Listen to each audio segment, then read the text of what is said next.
Nasa korte na sa New York sa Amerika si Nicolas Maduro, ang Pangulo ng Venezuela na dinampot kasunod ng US assault sa kanilang bansa nitong weekend.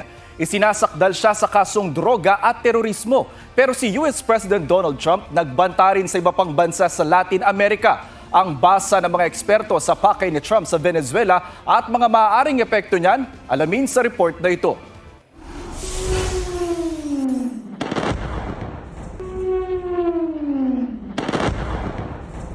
Gulpi-digulat ang ginawang pambobomba ng Amerika sa Venezuela at pagdampot kay President Nicolas Maduro para isakdal siya sa Amerika. Akusasyon kasi ng Amerika sangkot si Maduro sa narco-terrorism o pagpapapasok ng droga sa Amerika.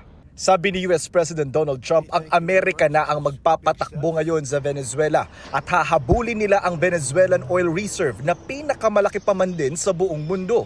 We're going to be rebuilding and we're not spending money. The oil companies are going to go in, they're going to spend money. We're going to take back the oil. We're going to get reimbursed for all of that. Tingin dito ni UP Professor Herman Joseph Kraft, target talaga ng Amerika ang langis ng Venezuela kahit may sarili namang oil reserves ang US. If you can exploit others, first, use the oil of other sources. Venezuela's oil reserves are actually the largest in the world, no? Even bigger than in the Middle East. Bago pa man umatake ang Amerika, naglatag na ito ng blockade sa mga oil tanker na magpapasok at maglalabas ng langis sa Venezuela. Dahil dyan, naubusan na ng mapag-iimbakan ng langis at napipilitan tuloy magbawas ng produksyon ng Venezuelan state-run oil company. Babala ni Trump kung hindi bubuksan ng Venezuela ang kanilang oil industry at kung di pipigilan ang drug trafficking, posibleng ulitin nila ang pag-atake.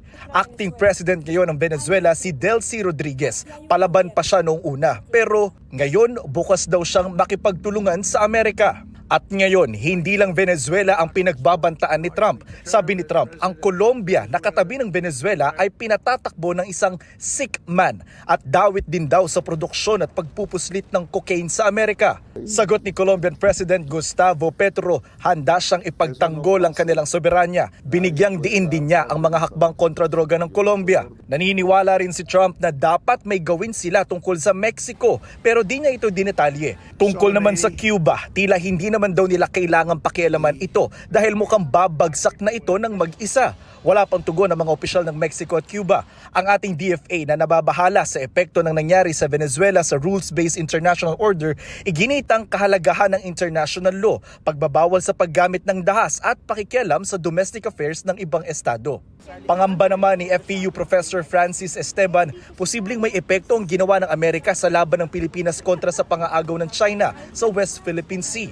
We've been using international law as a weapon and as our leverage in our claims in the South China Sea against our territorial dispute. Disruption in the rules-based international order, this kind of violation of international law, somehow also diminishes the legitimacy of it in a way. Sabi naman ng isang ekonomista, posibleng mabuti ang maging epekto sa stock markets ng pagkakadampot kay Maduro. Inasahan kasing mapapataas dito ang oil production sa Venezuela.